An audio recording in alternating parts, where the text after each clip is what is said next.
నమస్తే. వరంగల్ వరదల్లో మునిగిపోతున్నది. ప్రతి సంవత్సరం ఇదే పరిస్థితి. 20 సెంటీమీటర్ల వాన పడ్డదంటే ఇంకంతే, ప్రాణాలు అరచేతిలో పెట్టుకుని బతకాల్సిందే. ఇక 2 రోజులు 3 రోజుల పాటు తిండి ఉండదు, కనీసం తాగడానికి నీళ్లు కూడా ఉండవు. వరంగల్ లీడర్లు, ముఖ్యంగా వరంగల్ పొలిటికల్ లీడర్లు చేసిన కబ్జాలే ఈ వరదలకు ప్రధానమైన కారణం. ఇక అంతకు మించిన ఇంకొక ఇదేం లేదు ఇక్కడ. టోటల్గా ఈ లీడర్లు చేసిన కబ్జాల వల్లనే, ఆ చెరువుల కబ్జాల వల్లనే ఇవాళ ఈ పరిస్థితి. మనం హంటర్ రోడ్లో ఉన్న సాయినగర్ అనే ఒక కాలనీలో ఉన్నాము. దానికి అవతల దూరంలో ఇదంతా కూడా భద్రకాళి బండ్ ఏరియా అవతల. సో ఇక్కడ ఇండ్లు ఉన్నాయి, మనం ఒక్కసారి చూడొచ్చు. దాదాపు 48 గంటలు కావస్తున్నది అటు ఇటుగా. ఇంకా ఈ ఇండ్లన్నీ కూడా నీళ్లలోనే ఉన్నాయి. ఎంత స్థాయిలో వరద వచ్చింది అని అంటే, మనకు కనిపిస్తున్న బ్లూ కలర్ ఇక్కడ చూపించు. ఆ బ్లూ కలర్ షీట్ వరకు వరద వచ్చింది. మనకు ఆ క్లియర్ మార్క్ కనబడుతున్నది. అంటే దాదాపుగా ఒక ఫస్ట్ ఫ్లోర్ అంతా కూడా మునిగిపోయింది చాలా ఇండ్లల్లో. ఎవరైనా వచ్చి ఆదుకున్నారంటే కనీసం పలకరించినోడు కూడా లేడు. సరే, ఎంతో కొంత వీళ్ళు కొంత ఇండ్లు మంచిగా కట్టుకున్నారు. వాళ్ళు కొంత ఉన్న వాళ్ళు ఏదో రకంగా వాళ్ళు నిల్వ చేసుకున్న వాటితోని ఆ 48 గంటలు వాళ్ళు నడిపించారు. కానీ మనం ఇంతకుముందు వీడియోలో చూసినట్టు ఆ గుడిసెల్లో, రేకుల షెడ్లలో ఉన్న ప్రజల పరిస్థితి ఏంటి చెప్పండి. ఇక్కడ స్టిల్ ఇంకా నీళ్లు ఉన్నాయి. ఇగో ఇక్కడ ఇవన్నీ కూడా టేకు మొద్దులు.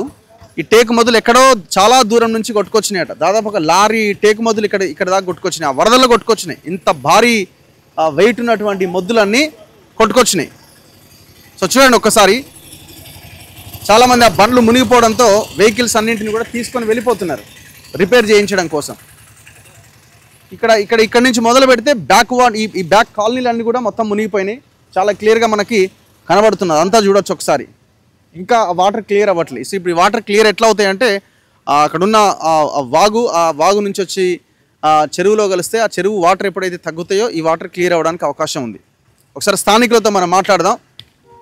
నమస్తే అండి. నమస్తే అండి. ఏం చేస్తుంటారు మీరు? నేను రిటైర్డ్ టీచర్ అండి. ఓకే.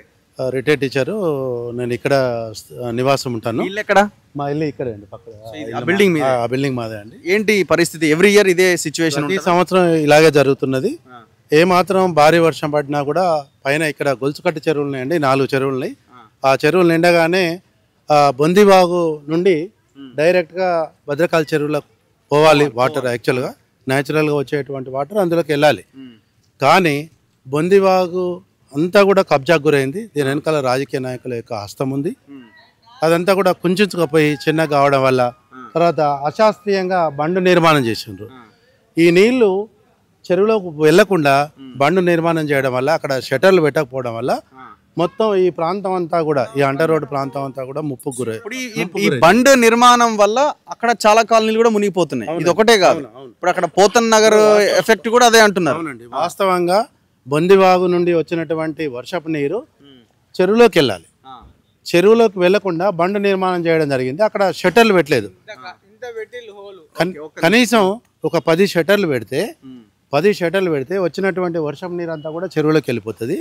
ఆ చెరువు నిండిన తర్వాత నాగారం చెరువులోకి వెళ్తుంది. నాగారం చెరువు నిండిన తర్వాత ఆకేరు వాగులో కలుస్తాయి. ఇది వాస్తవంగా పూర్వకాలం నుంచి జరిగేటువంటి పద్ధతి. అయితే బండు నిర్మాణం చేసింది కానీ దానికి షటర్లు పెట్టలేదు. దేవాదుల ప్రాజెక్టు ఎస్సీ వచ్చిండు, ఇంకెవరు వచ్చిండ్రు, రాజకీయ నాయకులు వచ్చిండ్రు, ఎమ్మెల్యే వచ్చిండ్రు. ఇక్కడ షటర్లు పెడతాం, మీకు ముంపు గురి కాకుండా చూస్తాము, ఈ రెయిన్ వాటర్ అంతా దాంట్లో పోయేటట్టు చేస్తాము, డ్రైన్ వాటర్ చక్కగా పోయేటట్టు చేస్తామన్నారు. ఇంతవరకు ఏది కూడా జరుగుతలేదు.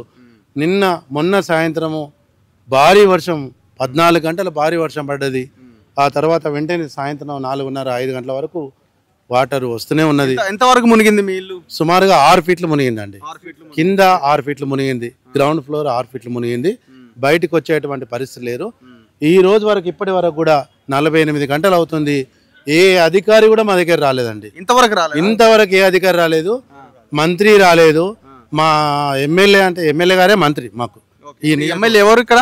కొండ సురేఖ గారు, వారు మంత్రిగా ఉన్నారు.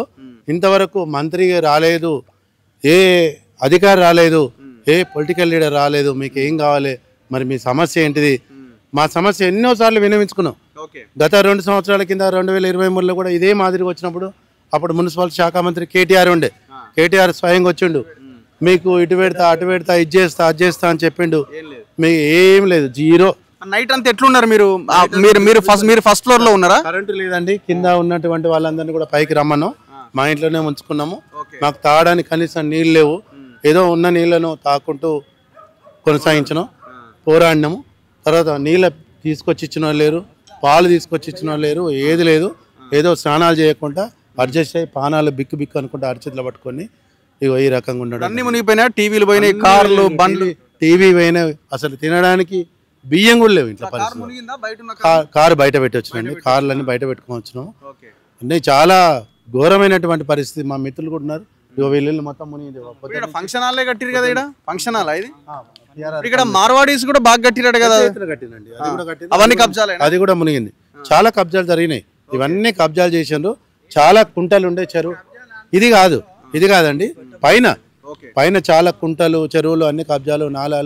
నాలా అంతా కూడా బొందివాగ నాలా అంతా కూడా కబ్జా చేసుకున్నారు. దాని వెనకాల రాజకీయ నాయకులకు హస్తం ఉంది. 158 కోట్లు బొందివాగ గురించి శాంక్షన్ అయినాయి అన్నారు. ఇంతవరకు 150 కోట్లు కాదు కదా, ఒక్క రూపాయి కూడా ఖర్చు పెట్టలేదు. 158 కోట్లు 2 సార్లు శాంక్షన్ అయినాయట.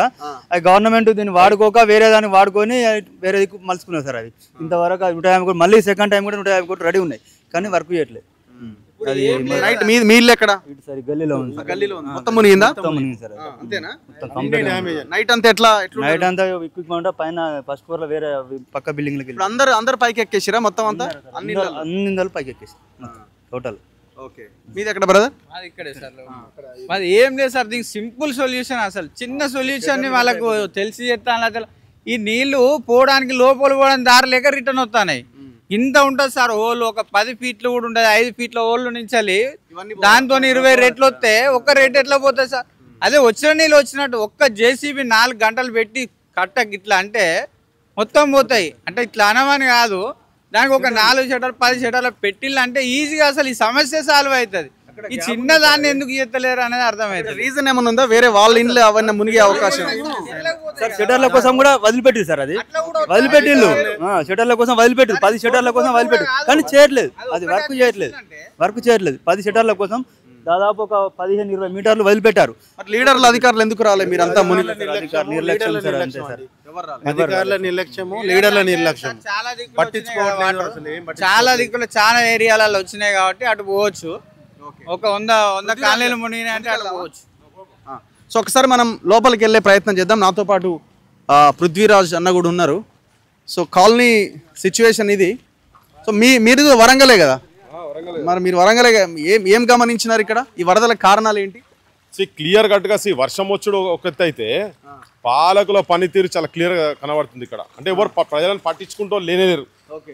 ఎక్కడ పోయినా ఇప్పుడు నిన్న మొత్తం రాత్రి అంతా నేను మోకాళ్ళ పై దాకా నీళ్ళు వచ్చినట్టుగా అక్కడ దిగినాం.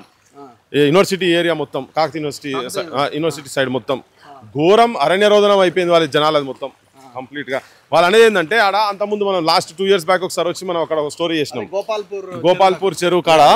సో రోడ్డు ఒక 2 సంవత్సరాలు వాళ్ళు 100 feet రోడ్డు 2 సంవత్సరాలు రోడ్ అంతా బంద్ చేసి 100 కోట్లు పెట్టి ఆడ వర్క్ చేయించి ఇప్పుడు ఆఖరికి ఏంటంటే మళ్ళీ తీరా ఎండ్ ఆఫ్ ది డే ఇప్పుడు చూస్తే ఏంటంటే మళ్ళీ సేమ్ ప్రాబ్లం అట్లే ఉన్నది. ఇంకా ఘోరంగా వాళ్ళు చెప్తుంది అంటే చిన్నది అసలు మొన్న వర్షం పడక ముందు కనుక అక్కడ జర్ర అదేదో చిన్న పాటకు లెక్క పెట్టిరట దాని కింద, ఆ రోడ్డు కింద, అది కనుక సాఫ్ చేసేది ఉంటే అసలు నీళ్ళే రాకపో అనేది. సో ఈ వర్షం జనాలందరూ చూసిందంటే పెద్ద 30-40 సెంటీమీటర్ల వర్షం పడ్డది కాబట్టి నీళ్ళు వచ్చినాయని కాదు. ఇది కేవలం అధికారుల తప్పిదము, కేర్లెస్నెస్. పాలిటీషియన్స్ కూడా మొదలే చూసుకోవాలి కదా ఇవన్నీ. అసలు ఏం చూసుకోకుండా ఇప్పుడు ఇది చూడాలి ఎంత ఘోరం అంటే ఇది మొత్తం ఉందివాగుకెళ్ళి వచ్చేది. తర్వాత ఇక్కడ ఈ బండు మధ్యలో జనాలు బొందల అయ్యేటట్టు ఉన్నారు. చూస్తే పరిస్థితి చూస్తేనైతే ఎంత ఘోరం. ఇది కూడా అసలు హ్యూమన్ ఎర్రరే. మళ్ళీ ఇది కూడా clear cut human error. Politicians ప్రాపర్గా లేకనే ఈ సమస్యలు ఫేస్ చేస్తున్నాం తప్ప జనానికి బయట చూస్తే ఇప్పుడు కబ్జాలు అన్నారు. ఇప్పుడు ఈయన వచ్చిన తర్వాత ఈ ముఖ్యమంత్రి గతంకెళ్ళే నడుస్తున్నది ఎంత.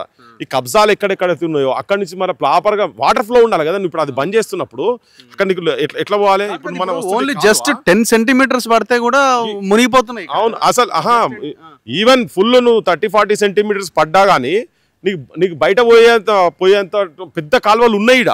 ఇప్పుడు మీరు వచ్చినప్పుడు ఇక్కడ చూడండి, ఇక్కడ మొత్తం చుట్టంతా సాఫ్ చేయలేదు కదా. బొందివాగుది సాఫ్ చేయలేదు, సగానికన్నా ఎక్కువ, ఆల్మోస్ట్ మోర్ దెన్ హాఫ్ మొత్తం అంటే పెంట తర్వాత చిన్న చెత్త జమ అయి ఉన్నది. అది కనుక సాఫ్ చేసేది ఉంటే క్లియర్ కట్గా వెళ్ళిపోతాయి కదా. ఇప్పుడు వీళ్ళకి ఒక ప్లానింగ్ ఉండాలి, ఇప్పుడు ఈ జ్యేష్ఠలో కూడా ఒక ప్లానింగ్ ఉండాలి కదా. వాళ్ళు ఏమంటారు, ఒక లారీలు పట్టిపోయేటువంటి టన్నల్ ఆడ పెట్టిన తర్వాత కూడా దానికి నీళ్ళు పోయే పరిస్థితి లేదు, అంటే ఆ సౌలతే చేయలేదు. ఇప్పుడు ఇక్కడ కూడా సేమ్ అదే సిచ్యువేషన్ ఉంది కదా. చాలా ఘోరం, అంటే పవర్ లేకుండా వీళ్ళకు తిండి లేకుండా నీళ్లు లేకుండా రాత్రి అయితే చంటి పిల్లలు తెలుసా, 6 నెలల పాప, నీళ్లు లేవు పాలు లేవు, తల్లి అక్కడనే ఉన్నది, పోయినోడు లేడు. రెస్క్యూ టీంలు కూడా రాత్రి మేము అడిగితే అప్పుడు కూడా ట్రై చేస్తున్నారు కానీ మేము పోలేకపోతున్నాం. ఏం చేయాలి మేము అంటారు, పడవలు తీసుకొని పెట్టాను కానీ పోలేగల ఏదోటి. మరి ఇప్పుడు వీళ్ళు హెలికాప్టర్లు ఏం చేస్తున్నాయి, గవర్నమెంట్ హెలికాప్టర్లు ఏం చేస్తున్నాయి. ముఖ్యమంత్రి నువ్వు వచ్చిండు, నేను కూడా ఒక ఏరియాకి పోయినప్పుడు ఆయన కూడా అక్కడికి వచ్చిండు, పోతన్ నగర్ అనే ఏరియాకి వచ్చిండు. నేను ఇక్కడే ఉన్నా, జస్ట్ ఇట్లా వచ్చిండు, ఒకసారి ఇట్లా కలిసినట్టు చేసి ఒక 4 నిమిషాలు, ఎగ్జాక్ట్ 4 నిమిషాలు వెళ్ళిపోయిండు. వాళ్ళేమో పాపం కనీసం ఒక మైకులో మాకు ఒక మాట చెప్పినా వెళ్ళిపోదా అయిపోయేది కదా అని వాళ్ళు కూడా ఈ ఫోటో స్నాప్ ముఖ్యమంత్రులతో గిట్నే ఉంటది. అంటే వాళ్ళకి ఏంటంటే ఫోటోలు రావాలి, ఫోటోలు దిగంగానే అయిపోతుంది, వాళ్ళ పని అయిపోతుంది. తెల్లారి పెద్ద ఎత్తున అన్ని పేపర్లలో వస్తాయి, ముఖ్యమంత్రి వచ్చి మొత్తం తిరిగిండు సమీక్ష చేసిరని చెప్పని. ఆ ఫోటోలు పెట్టి రీళ్లు పెట్టుకొని బొమ్మలు తీసుకొని వేసుకున్నాడే. ఇది కాదు కదా కావాల్సింది. ఇప్పుడు ఆడ కలెక్టర్ ఆఫీస్లో కూర్చున్నాడట 3 రోజు ఆల్మోస్ట్, ఇప్పుడు 3 రోజుల నుంచి కదా. నువ్వు నీ ఆఫీసర్స్ ఏం చేస్తున్నారు? నిన్న మేము పోయినప్పుడు రాత్రి కమిషనర్ వచ్చి గప్పుడు చెత్త సాఫ్ చేపిస్తుంది, ఆ రాత్రి వచ్చి చెత్త సాఫ్ చేస్తుంది. అదే ముందు రోజే కనుక వీళ్ళు ఇప్పుడు రెడ్ అలర్ట్ అని చెప్పి దాదాపు 3-4 డేస్ ముందు నుంచే చెప్తున్నారు కదా. రోడ్లు కాదు మొత్తం, ఇగో చెరువులు అయిపోయినాయి మొత్తం, ఎక్కడక్కడ. ఇప్పుడు బయటికి రాలేని పరిస్థితి ఉన్నది, వాళ్ళు నడుచుకుంటూ వస్తున్నారు. బయట 6 ఫీట్లు కదా, 6 ఫీట్లు కావు అక్కడ దాకా, అంటే మొత్తము గ్రౌండ్ ఫ్లోర్ కంప్లీట్ మునిగిపోయింది కదా. వాళ్ళ పరిస్థితి అసలు తెలియదాకా వీళ్ళ పరిస్థితి ఏంది. ఇప్పుడు ముఖ్యమంత్రి ఉట్టిగా వచ్చి ఇట్లేదో హెలికాప్టర్ల చుట్టూ చూసిపోవడం ఇట్లా వచ్చి చేతులు పోవడం కాదు కదా. ఇంతవరకు రూపాయి బడ్జెట్ ఇంతవరకు రిలీజ్ చేసినట్టు కూడా కనబడతలేదు. చాలా ఘోరం, చాలా ఘోరం అన్యాయం. మరి మాటలు చెప్తున్నారైతే ముఖ్యమంత్రి ఆ సౌలతులు వాడుకో, ఈ సౌలతు వాడుకో అని చెప్పి చెప్తున్నారు అని అంటున్నారు. మరి ఇప్పుడు ఏ సౌలతు వాడిరని చెప్పి ఇప్పుడు జనం ఎందుకు ఈ నరకం ఎందుకు అనుభవించాలి? ఈ ట్యాక్సులు కట్టి ఇవన్నీ చేసి ఎందుకు నరకం? చూడండి, పవర్ ఉంది పైన, కింద వాటర్, ఇది కూడా కొంచెం డేంజరస్ సిచ్యువేషన్, చాలా డేంజరస్ సిచ్యువేషన్. అసలు ఆర్టిఫిషియల్ ఇంటెలిజెన్స్ వచ్చి ఇంత అడ్వాన్స్డ్ టెక్నాలజీ వచ్చిన తర్వాత జనం ఇంత నరకం అనుభవించాల్సిన అవసరం ఉందా? ఇది ఏంది అన్యాయం, ఇది ఎంత దోషం, పాపం ఇది. ఒకసారి వీళ్ళతో మాట్లాడదాం. ఏం బ్రదర్, ఏంది సిచ్యువేషన్? పవర్ లేదు, వాటర్ లేవు, అసలు ఎవరు వచ్చిన లేరు, ఎవరు రాలేదు, ఎంతవరకు ఎవరు రాలేదు. వచ్చినా కూడా అసలు మేము ఏదో లోపల ఎవరు ఆఫీసర్ ఉన్నారని చెప్పి వాళ్ళ బట్టలు తీసుకోవడానికి వచ్చింది కానీ అసలు పట్టించుకున్న లేరు. 2 దొంగలు వచ్చిపోయినారు, అటు ఇటు తిరిగిండ్రు. మాకు వాటర్ ప్యాకెట్స్ లేవు, ఫుడ్ ప్యాకెట్స్ లేవు. ఇగో అంకుల్ వాళ్ళు ఇవ్వాలనే వచ్చింది. మాది మొత్తం లోపలంతా పై వరకు నీళ్ళు వచ్చేసినాయి. ఎంతవరకు మునిగింది మీది? సగానికి ఒక 75% మునిగిపోయింది, మొత్తం మునిగిపోయింది. నైట్ అంతా పైకి వెళ్ళిపోయింది, నైట్ అంతా పైన ఉన్నాము. ఇంకా అసలు ఎలక్ట్రిసిటీ లేదు, వాటర్ లేవు, ఫుడ్ లేదు. ఫోన్ చేసినాం, డైల్ చేస్తే వాళ్ళ నెంబర్ వీళ్ళ నెంబర్ ఇస్తారు కానీ ఎవరు రారు, అసలు ఎవరు రారు, పట్టించుకోరు. 5 ఎన్నో ఇయర్ మీరు మునగడం? మా 7 ఇయర్స్ నుంచి మునుగుతాం. 7 ఇయర్స్ నుంచి మునుగుతాం. వాళ్ళు అంటారేమో మీరే వచ్చి మీ బ్యాక్ వాటర్ లో కట్టుకున్నారా? లేదు, వీళ్ళు బొందిబాగు వాల్ శాంక్షన్ చేసినామన్నారు, అది శాంక్షన్ చేసింది లేదు, ఏం లేదు. ప్రతిసారి ఫ్రిడ్జ్ ఖరాబ్ అయితే, టీవీ ఖరాబ్ అయితే లక్షలు నష్టం వస్తుంది, లక్షలు మళ్ళీ తెచ్చుకోవాలి పోయి. ఇంకా అప్పటి నుంచి ఇప్పటిదాకా మీ అసోసియేషన్, మీ సాయినగర్ కాలనీ అసోసియేషన్ వీళ్ళంతా మంత్రినో లేకపోతే ఎమ్మెల్యేని కలిసే ఎవరిని కలిసినా కూడా ఒక లెటర్ రాసి ఇవ్వమంటారు, రాసిస్తే కథం అయిపోతుంది. మళ్ళీ ఓట్లు వచ్చినప్పుడు వస్తారు ఇంకా వాళ్ళు. అప్పుడు ఎవ్రీ ఇయర్ ఎంత పెద్ద వాన పడుతుంది ఇట్లా ఈ స్థాయిలో? నార్మల్ గా ఒక 2 గంటలు పడ్డాయంటే కథం, ఈ సగానికి మునిగిపోతుంది. 2 గంటలకి ఖచ్చితంగా 4 గంటలు పడ్డాయంటే ఇక గోడ పైకి వచ్చేస్తాయి వాటర్. ఇప్పుడు మీకు మార్క్స్ ఉంటాయి లోపల, మొత్తం మార్క్స్ ఉంటాయి. ఈ వాల్ పై నుంచి వాటర్, వాల్ పై నుంచి ఇక్కడ ఇంకొక ఆయన మునిగిపోతాడు, మా ఫాదర్ దునికి కాపాడిండు, ఆ వైర్ గట్ట అక్కడ కాపాడిండు. అసలు ఆ తర్వాత పట్టించుకున్నాడు లేడు ఇంకా. హలో అండి, ఒకసారి ఏంటి సార్ సిచ్యువేషన్ ఏంటి? ఇప్పుడు దీనికి పరిష్కారం ఏంటి? మీరు ఎవరెవరు కలిసినారు, ఇక్కడికి ఎవరెవరు వచ్చారు? మేము యాక్చువల్గా ప్రతి ఇయర్ మీరు మీడియా వాళ్ళు వస్తూనే ఉంటారు, మీకు కూడా తెలిసిన ఇన్ఫర్మేషన్ ఏంటనేది. ఇక్కడ బొందివాకు రిటైనింగ్ వాళ్ళు కడితేనే దానికి కరెక్ట్ సొల్యూషన్. దానికోసం ఆడి 153 కోట్లు శాంక్షన్ అయినాయి, గ్రీన్ ట్రిబ్యునల్ ద్వారా 153 కోట్లు శాంక్షన్ అయినాయి. కానీ మరి అధికారుల నిర్లక్ష్యమా లేకపోతే మరి ఎవరో తెలియదు మాకైతే. మేము ప్రతిసారి వర్షాకాలం రాకముందు కూడా మేము కలుస్తూనే ఉంటాం కంపల్సరీ. మేయర్ గారిని కలిసినాము, మినిస్టర్ గారిని కలిసినాము, ప్రతి ఒక్కరిని రెస్పాండ్. కేటీఆర్ కూడా వచ్చిపోయినప్పుడు, కేటీఆర్ వచ్చినప్పుడు కూడా కేటీఆర్ గారు ఈ ప్రాబ్లం సాల్వ్ చేయండి అని చెప్పి వెళ్ళిండు, అంతవరకే. అప్పుడు అట్లే అయిపోయింది, ఇట్లే అయిపోయింది. 153 కోట్లు ఏమైంది మరి? రెడీగా ఉన్నాయి, అట్లే ఉంటాయి. అది స్టేట్ గవర్నమెంట్ కానీ సెంట్రల్ గవర్నమెంట్ సంబంధం లేని అమౌంట్. అది 153 crores అలానే ఉంటాయి. కానీ వీళ్ళు అంటే చూస్తారు, వారు కూడా 2 years ఇప్పుడు దగ్గర 1.5 years శాంక్షన్ అయ్యి మరి ఇప్పుడు పెద్ద పెద్ద లీడర్లు ఉన్నారు కదా ఇక్కడ మొత్తం పొలిటికల్ అంశాల్లో తన్నుకుంటుంటారు. నన్ను స్టేజ్ మా సమస్య చిన్న కనబడచ్చు మేబీ. ఇక్కడ అందరం కూడా ఇది ప్రైవేట్ ల్యాండ్ సార్. ఇది పట్టదారులు వెంచర్ వేసిన సైనార్ కాలనీ ఆర్చుంటా చూడండి. వెంచర్ ఇది ప్రైవేట్ వెంచరు. మేమందరం పర్మిషన్లు తీసుకున్నాము. ప్రతి ఒక్కరికి పర్మిషన్ ఉంది ఇక్కడ. బిల్డింగ్ పర్మిషన్లు తీసుకోగట్టి మాకేం ఫ్రీగా ఇచ్చిన ల్యాండ్స్ కాదు, మాకు పుణ్యానికి వచ్చిన ల్యాండ్స్ అంతకన్నా కాదు. ప్రతి ఒక్కరం పర్మిషన్లు తీసుకున్నాము. ఒక్కటే సార్, ఏం లేదు. ఇప్పటికైనా వాగు నుంచి వస్తుందా లేకపోతే బండు బ్యాక్ వాటర్? బండు బ్యాక్ వాటర్ కాదు, వాగు వాటరే. మాకు అరవింద్ కుమార్ సార్ కట్టబోసినప్పుడు కట్టబోసినప్పుడే మాకు అందరికి పర్మిషన్లు ఇవ్వాలని చెప్పి ఆల్రెడీ జీవో ఇచ్చింది సార్. దాని ప్రకారం అందరి పర్మిషన్లు వచ్చినాయి. ఆ కట్ట అమౌంట్ కూడా మేము ఇచ్చిందే. ప్లాట్కు 3,000 రూపాయలు చొప్పున కలెక్ట్ చేసి కట్ట పెంచినాం. అప్పుడు మేము వాళ్ళ బౌండరీ ఫిక్స్ అయితేనే మాకు పర్మిషన్లు ఇస్తా అన్నారు వాళ్ళు. అంటే ఆ బౌండరీ కోసం అని చెప్పేసి ప్లాట్కు 3,000 కూడా ఇచ్చినాం మేము. ఇంత క్లియర్ చేసినా డబ్బులు శాంక్షన్ అయి ఉన్నా కూడా అంటే ఇక్కడ మాకు వాస్తవానికి ఒకవేళ కట్ట కడితే వేరే వాళ్ళ లీడర్ల భూములు ఏమన్నా పోయే అవకాశం అట్లాంటి ప్రాబ్లం కూడా లేదు. ఉన్న బొంది వాగునే కొంచెం డీప్ గా డిగ్ చేసేసి వాళ్ళు 2 వైపులా 16 ఫీట్లతో రిటైనింగ్ వాల్ మాకు శాంక్షన్ అయింది ఆల్రెడీ. ఆ రిటైనింగ్ వాల్ కనుక కన్స్ట్రక్షన్ చేస్తే ప్రాబ్లం సాల్వ్ అవుతుంది. ఓకే, మీరు బ్రదర్ మీరు ఎట్లా నైట్ అంతా ఎట్లున్నారు? మాది ఇక్కడ వర్క్షాప్. మాది వర్క్షాపా? వర్క్షాప్ మొత్తం మునిగిపోయింది. మొత్తం ఐటమ్స్ ఉన్నాయా? ఐటమ్స్ ఉన్నాయి. 4-5 లక్షల స్టాక్ ఉంది. మొత్తం ఖరాబ్ అయిపోయింది. ఏముంటాయి అందులో? ట్రాక్టర్ స్పేర్ పార్ట్స్ మొత్తం ఖరాబ్ అయినాయి. మేము సాయంత్రం 7 గంటలకు వచ్చి చూసినాం. కొద్దిగా వాటర్ తక్కువ ఉన్నాయి. నైట్ 9-10 నుంచి స్టార్ట్ అయింది మొత్తం. దాదాపు ఫస్ట్ ఫ్లోర్ మొత్తం మునిగిపోయింది. నేను ఇవాళ పొద్దున చూస్తే కదా లోపలికి పోయేటట్టు. అంతేనా? వాటర్ జామ్ అయిందని నీకు ఏం చేయలేదు. అవును. సో సిచ్యువేషన్ ఇది. ఇప్పుడు ఎవరిని ఇప్పుడు నిన్నాక మొన్న ఇప్పుడు ఈ కాన్స్టిట్యున్సీకి సంబంధించిన ఆమెనే ఇప్పుడు మంత్రి వాళ్ళ ఇంటికి రాత్రి పూట వాళ్ళ ఇంట్లో అంటే వాటాల పంచాయతీ జరిగితే వాళ్ళ ఇంటికి రాత్రి పూట పోలీసు వాళ్ళు వస్తారా అని మంత్రి ఆమె దగ్గర ఉన్నటువంటి ఆయన దగ్గర పనిచేస్తున్నటువంటి ఒక మనిషిని, సుమంత్ కదా అతని పేరు, తీసుకొని ఆయన సేఫ్ గార్డ్ చేసేందుకు కారు ఎక్కించుకొని ఎక్కడికో పోయింది ఆమె. ఈడ రాత్రులు నిద్రలేక అదో పెద్ద రాష్ట్ర సమస్య అయినట్టు దానికి మళ్ళీ బీసీలు పడతారా అని చెప్పి అక్కడ బీసీలు వస్తారు, వీళ్ళకు కులం వస్తుంది, అన్నీ వస్తాయి వీళ్ళకు. కానీ ఇక్కడ కూడా అందరు మరి వాళ్ళ కులపోలు ఉండొచ్చు, ఇంకో కులపోలు ఉండొచ్చు, అందరు ఉన్నారు కదా. ఈడ దాదాపు 153 కోట్ల రూపాయలకు సంబంధించి ఇంతమంది కొన్ని వందల ఇండ్లు మొత్తం మునిగి ఉంటే ఇది వీళ్ళకు సమస్యగా అనిపిస్తలేదు. ముఖ్యమంత్రికి సమస్య కాదు ఇది, తర్వాత మంత్రులకు కూడా సమస్య కాదు. ఇది ఎంత అన్యాయం, ఎంత దుర్మార్గం అసలు ఏ సమాజంలో ఉన్నాం మనం? మొత్తం ఎంత పెద్ద లొల్లి చేసారు కదా మొన్న. అదేంది మళ్ళీ వాళ్ళు ముఖ్యమంత్రికి ఈ మంత్రికి సంబంధించినటువంటి వాటాల పంచాయతీ. దీంట్లో మళ్ళీ ఇంకోటి ఏంటిది, ఇక్కడ ఉన్నటువంటి లోకల్ ఇన్ఛార్జ్ మంత్రి పొంగులేటి శ్రీనివాసరెడ్డి, ఆయన ఇన్ఛార్జ్ మంత్రి కదా. 70 కోట్ల రూపాయలకు సంబంధించినటువంటి ఏదో కాంట్రాక్టు ఏది మన సమ్మక్క దగ్గర కాంట్రాక్ట్ ఏదో ఉంటే దానికి పెద్ద రాష్ట్రం అంతా మొత్తం కింది మీదకి అవుతున్నట్టు, ఆర్థిక వ్యవస్థ మొత్తం కింది మీదకి అవుతున్నట్టు. ఎందుకంటే వాళ్ళకి పైసలు వస్తాయి, వాటాలు వస్తాయి కదా, దాన్ని పట్టించుకుంటారు. కానీ ఇప్పుడు ఇంతమంది కరెంటు లేక, నీళ్లు లేక, చంటి పిల్లలు ఉంటే కూడా వాళ్ళకు పాలు లేక ఇంత ఇబ్బంది లక్షలాది రూపాయలు కదా. మళ్ళీ నష్టం కూడా ఒక్కొక్కరి ఇండ్లల్లో ప్రతి సంవత్సరం ఇది ఎక్కడ కథ, ఇది ఎక్కడ అన్యాయం, ఇది ఎక్కడ? ఇదైతే చాలా దుర్మార్గమైనటువంటి అంశం. వీళ్ళు అధికారులు అయితే వరంగల్లో చాలా పెద్ద తోపు లీడర్లు కదా అందరూ.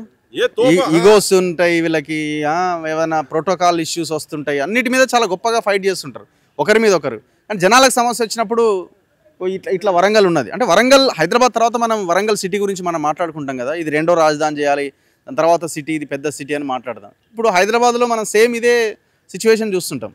వరంగల్లో ఇంత అంతకంటే భయంకరంగా ఉందేమో అనిపిస్తుంది నాకు. లేదు, చాలా ఘోరం. అసలు గొలుసు చెరువు, తెలంగాణ అంటేనే గొలుసు చెరువులు, వీటిని మధ్యలో కబ్జాలు, దీన్ని ప్రతి సైట్ లో ఇక్కడ మళ్ళంతా రాజకీయ నాయకులు ఉన్నారు. వీళ్ళంతా గతంలో ఉన్నటువంటి చీఫ్ విప్ ఉన్నారట, ఇంట్లో మంత్రి ఉన్నారట. ఈ సైట్లు గిట్లు ఇవన్నీ చేసే దాంట్లో అన్నింటిలో వాళ్ళ వాటాలే ఉన్నాయి. మొత్తం వాళ్ళు చేసి జనాలను ఇబ్బంది పెట్టుడే. ఎస్, నీకు ఇప్పుడు ఇవి చూసి వాళ్ళు ఏదో చిన్న స్టేట్మెంట్ ఇవ్వగానే ఇది హైదరాబాద్ ప్రెస్టేజ్, తెలంగాణ ప్రెస్టేజ్కు సంబంధించిన అంశము, ఇక్కడ పెట్టుబడులు రావని మాట్లాడతారు కదా. ఇది చూసినాక కూడా పెట్టుబడులు పెట్టేది. మరి ఒకవేళ నువ్వు మాట్లాడదలుచుకుంటే పక్క కూతవేటి దూరంలో నీకు మొత్తం బిజినెస్ సెంటర్ మొత్తం ఇక్కడనే ఉన్నది కదా కంప్లీట్గా. నువ్వు ఇక్కడ అంటే వీళ్ళందరూ ఏంటంటే వాటాల పంచాయతీ, వాటాల కొట్లాటలే తప్ప వీళ్ళకు ప్రజల పరువు కానీ, ప్రజల బాగోవు కానీ, ప్రజలు కష్టపడొద్దని కానీ ఎక్కడ వీళ్ళకి ఎవరికి ఏం నాయకులకైతే ఉన్నట్టు ఎక్కడ ఇసుమంతా కూడా కనబడతలేదు. ఇట్లా ప్రణాళిక లేకుండా ఇప్పుడు ఆ బండ్ ఏదైతే కట్టిరని అంటున్నారో, ఆ భద్రకాళి బండ్ దగ్గర ఏదో సుందరీకరణ పనులు చేసిరట. ఇప్పుడు కబ్జా అయిందని లీగలైజ్ చేసుకున్నారు, బండ్ వరకు పరిమితం చేసి దానివల్ల నేను ఇక్కడ పోతన్ నగర్ అని అక్కడ దగ్గరికి వెళ్ళినా సేమ్ ఆ బ్యాక్ వాటర్తోనే అక్కడ ప్రాంతం మునుగుతున్నది. ఇది కూడా సేమ్ యాజ్ ఇట్ ఈజ్ అంతే ఉన్నది. మొత్తం అంతనే కంప్లీట్గా. అంటే వీళ్ళు లీగలైజ్ చేసుకుంటున్నారు దీన్ని. ఇప్పుడు మన హైదరాబాద్లో కూడా చాలా చెరువులు అవి చూసినాం కదా, అట్లనే సేమ్ ఆ సుట్టు వేసేసుకొని అక్కడికి కథం పట్టించేసారు. అది బతుకమ్మ కుంట కూడా చేసారు కదా, చేసి దాని ఏదో పెద్దగా చూపించుకున్నట్టు ఇప్పుడు కదా ఇదంతానే లీగలైజ్ చేసి ఈ చుట్టుపక్కల అందరి దగ్గర కూడా పైసలు. ఇప్పుడు రాత్రి మేము అడుగుతూ కూడా చెప్తున్నారు, మరి మీరు ఎవరు ఇక్కడ రాజకీయ నాయకులు ఎవరు రారా అంటే, వచ్చిన వాళ్ళు ఉంటారు సార్, మరి వాళ్ళ దగ్గర పైసలు తీసుకుంటారు. వీళ్ళు కూడా అంతకుముందు మాట్లాడిన వాళ్ళే ఇప్పుడు వీళ్ళు రాగానే వాళ్ళ దగ్గర వాటాలు తీసుకొని వీళ్ళు కూడా సప్లై అవ్వకుంటున్నారు అని చెప్పండి. చాలా ఘోరం. ఇగో గింత లోతు మట్టి మొత్తం, దాంట్లో అంతా సర్వం చెత్త. ఈ ముఖ్యమంత్రి మాట్లాడుకుంటారు కదా, ఉన్నోని ఫామ్ హౌస్ లెక్క వెళ్ళి ఇది ఇవి పోతాయి కదా. ఇప్పుడు మనం నిలబడ్డ దాంట్లో ఏమేమి ఉన్నాయో తెలియదు కదా. ఇంత వండు కంపు వాసన. వీళ్ళు దాదాపు మళ్ళీ ఒక 6 నెలలు తిరిగే వరకు ఆ కౌసు వాసనతో చచ్చిపోవాలి ఇక్కడ జనాలు. ఇంకా కనీసం వీళ్ళు ఇండ్లు ఉన్నాయి, ఏదో కనీసం ఇంట్లో ఉండగలుగుతారు. గుడిసెలు ఉన్న వాళ్ళదైతే అక్కడ సమ్మయ్య నగర్ అదైతే అసలు ఇక అది చెప్పనీకి దూరం బియ్యం ఇట్లా దోసి ఇట్లా బియ్యం పట్టుకుంటే నీళ్లు కారుతున్నాయి మొత్తం కిందికి వెళ్ళి. మొత్తం సోఫాలు పోయినాయి, టీవీలు పోయినాయి, చిన్న డబ్బా టీవీలు ఉంటాయి, డబ్బా టీవీలు మునిగిపోయినాయి. ఇవన్నీ ఒకెత్తు అయితే నష్టంతో పాటు వాళ్ళకు మానసిక ట్రౌమా మామూలుగా లేదు తెలుసా. చిన్న పిల్లలు పుస్తకాలు తడిచిపోయినాయి మొత్తం. ఇప్పుడు వాళ్ళందరికీ పనిష్మెంట్ అయింది, మళ్ళీ మొత్తం రాసుకోవాలి. చాలా పుస్తకాలు చూసినాము, పుస్తకాలు అన్ని మొత్తం నీళ్ళలో తడిచిపోయి. ఎందుకంటే ఒక్కటేసారి సడన్గా ఇట్లా వచ్చింది. వాళ్ళు ఎక్కడ తీసుకుపోవాలి, చెత్తులు లేవు, బంగ్లాలు లేవు, బయటకు వస్తే చచ్చిపోయేటట్టున్నారు. ఆల్రెడీ ఒక ఆయన చచ్చిపోయినాడు బయటకు వచ్చి, రిటైర్డ్ డిఓ ఒక ఆయన చచ్చిపోయిండు. సో ఇది ఏంటంటే జనం కూడా మళ్ళొక్కసారి వాడలోకి వస్తే వాళ్ళని ఈ పైసలు తీసుకోకుండా ఓట్లేసులు ఒకటి ఏంటంటే, ఈ నాయకులను అసలు గల్లాలు పట్టి అడగాలి ఒక్కొక్కరిని, అరే ఏం చేస్తారా నాయన మీరు అని చెప్పాలి. ఎంతసేపు కబ్జాలు, ఏడ దందాలు ఎక్కడ ఉంటాయి, మొద్దులు కొట్టుకో సాయిబాయి. ఎంత అన్యాయం చూడు. ఎక్కడికి వెళ్ళి ఏడికెళ్ళి వచ్చినాయి ఆ మొద్దులు, ఏడికెళ్ళి వచ్చినాయి టేక్ మొద్దులు అయిపోయి అందులో పడిపోయి ఉంటాయి కావచ్చు ఎన్నో. ఇప్పుడు వాళ్ళకు జనం ఎవరైనా ఇండ్లు దిగి నడుచుకుంటూ పోదామని ప్రయత్నం చేసి అది తగిలితే చచ్చిపోవడం ఇంకేంది. వాళ్ళు దెబ్బ తగిలింది అనుకో, ఇక అడిగేటోడు వాడు. వీళ్ళు హెల్ప్ లైన్ నెంబర్ అని ఇచ్చిరట. గాంధీ హాస్పిటల్, ఎంజిఎం హాస్పిటల్ని మొత్తం కారిడార్ మొత్తం నీళ్ళే ఉన్నాయి. ఎవరికి చెప్పుకోవాలి, ఎక్కడ చేయాలి. వాళ్ళు రెస్క్యూ వాళ్ళు కూడా చెప్తున్నారు, నీకు పోతే నువ్వు పోరాదిరాబాయ్, నేను పోని ఇప్పుడు అంటున్నారట వాళ్ళు. అంటే మా పానానికి వచ్చిందా, మేమెందుకు పోవాలని అనే లెక్కలో మాట్లాడు. వాళ్ళకి ఆ ట్రైనింగ్ ఇచ్చి ఇవన్నీ పెట్టేది కూడా దాని గురించే కదా. ఇటువంటి ఏమన్నా సిచ్యువేషన్స్ వస్తే దీన్ని కాన్ఫిడెన్స్గా ట్యాకిల్ చేసేందుకే కదా. మాత్రం వాళ్ళు చేయలేకపోతున్నారు. ఇది క్లియర్ కట్గా. అంటే ఈ టైంలలో మాట్లాడదాని అనిపిస్తుంది, కానీ 100% మాట్లాడలేదంటే ఆ పక్కా ప్రభుత్వం ఫెయిల్యూర్. ఇంతకుముందు గవర్నమెంట్ వాళ్ళు ఫెయిల్యూర్ అయిపోయారు. ఇప్పుడు రేవంత్ రెడ్డి కూడా 100% ఫెయిల్యూర్. ఏమైనా వీళ్ళ జూబ్లీ హిల్స్ ఎలక్షన్స్ మీద పడ్డట్టున్నారు. ఓస్ లేకుండా తలకాయ లేకుండా ఆడ పోయి ముందు అలర్ట్ వచ్చినప్పుడు మరి ఇవన్నీ గత సంవత్సరం కూడా ఈ సమస్య వచ్చింది. ఇప్పుడు వాళ్ళు చెప్తున్నారు 5 నుంచి 7 ఏళ్ళు అవుతున్నది ఒక్కొక్క దగ్గర. ఓ దగ్గర 10 ఏళ్ళ నుంచి ఇదే సమస్య వస్తుంది కదా. మరి అట్లా వచ్చినప్పుడు వీళ్ళు మొదలే రివ్యూ పెట్టుకొని ఇక్కడ కూర్చొని కమిషనర్, కలెక్టర్లో వీళ్ళందరూ కూర్చొని అఫీషియల్స్ కూర్చొని ఏవేవి ముంపు ప్రాంతాలు ఉన్నాయి, మరి ఇంత ముందంటే వాతావరణ శాఖలు అంత అలర్ట్ లేకుండా ఇప్పుడు మనకు మొదలే తెలుస్తుంది కదా.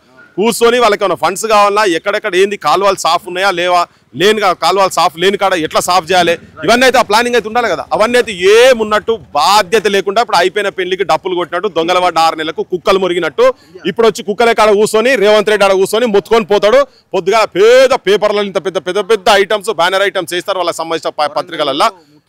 ముఖ్యమంత్రి వరంగల్లో మొత్తం తాజా పరిస్థితులన్నీ మొత్తం పర్యవేక్షించిండు.